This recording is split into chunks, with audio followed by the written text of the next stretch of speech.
My name is Davina Ware with The Complete Leader, and we're here with another episode of Ask a Coach.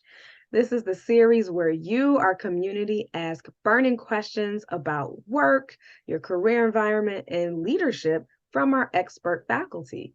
Today, we have with us Dr. Evans Baiya, who is a technology and innovation strategist with nearly 2 decades of experience in information technology, product development, engineering, and intellectual property strategy. He's also the co-author of The Innovator's Advantage and the recently released Optimizing Strategy for Results. Evans, thank you for being with us today. Thank you for having me. We have another great question from our community, and we look forward to your great feedback on it. And it says, I'm a new CEO, and I know my company needs a new strategic plan.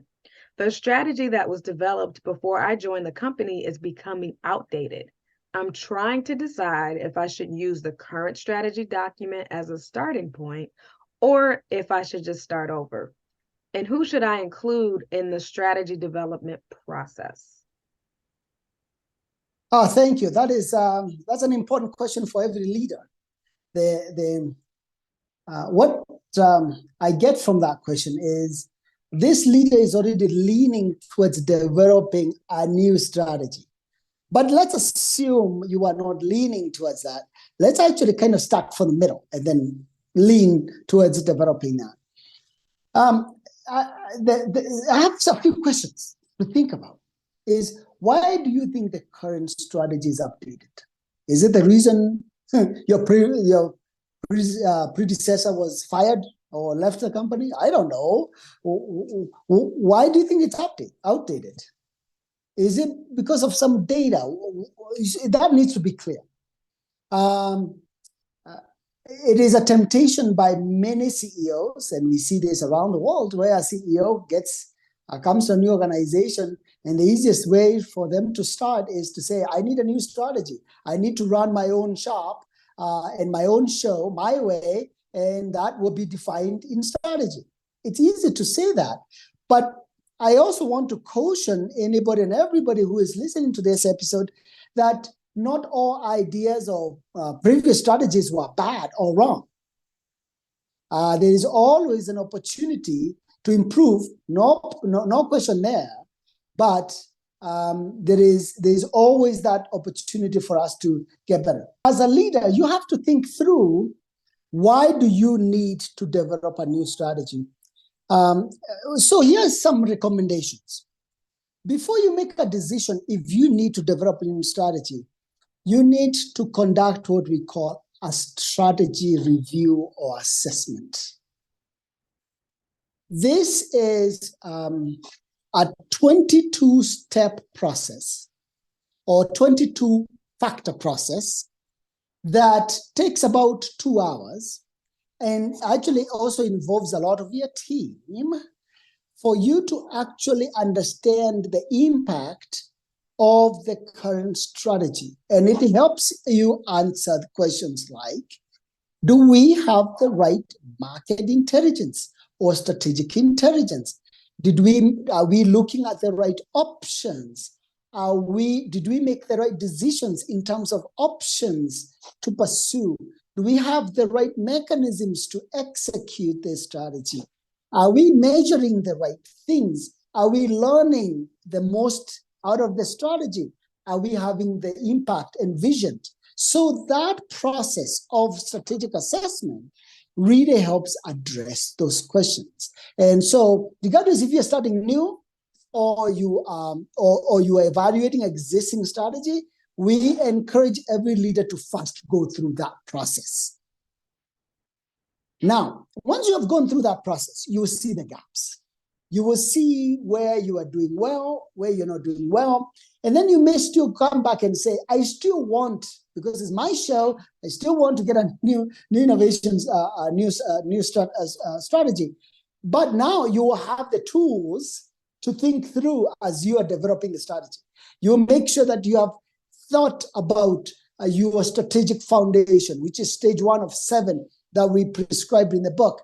You will have the right strategic intelligence, looking at internal and external factors. You're going to have looked at all the options and engaged everyone in the creative thinking, which is the most fun when you look at what are the possibilities. And then from there, you come back and say, this is all the possibilities, but we are going to work on 1, 2, 3, 4. And we are going to be so focused on those. And these are the tools. These are the processes. This is how we are going to measure. This is how we are going to learn. This is how we are going to communicate. And all of a sudden, it becomes a lot of fun. But all that could have only started if you did the right strategic assessment at the beginning. The second part of the question is, who should I involve? The answer is everyone. Everyone. The biggest mistake executives make is to make strategy about themselves, not about the organization. And that is so easy because it will be me who came up with the ideas.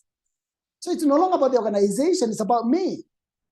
No. We are saying involve everyone because they will contribute ideas, they will contribute intelligence, they will contribute in the actual execution as much as possible. Always remember, as a leader, your job is to give people direction. Go from A to B. But who goes from A to B? All your stakeholders. So how ironic is it that you stand here, you tell them, go from A to B, and they were never involved. They don't even know where they're going. Then why do you expect? This is one of the reasons we have very little engagement by employees who do not even know the strategy. And this is why the IBM research showed that 17% of global strategies actually ever succeed.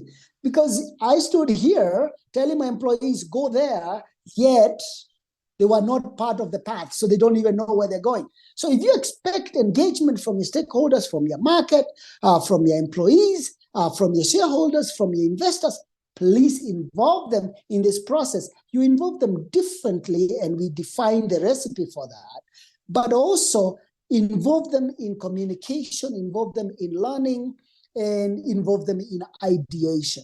One last piece to this. We believe that more than 50% of all great business ideas don't come from within the organization. Actually, the number is about 63%. 63% of the most successful business ideas don't come from within an organization. They come from your customers. So when an organization does not involve external stakeholders, they are missing it.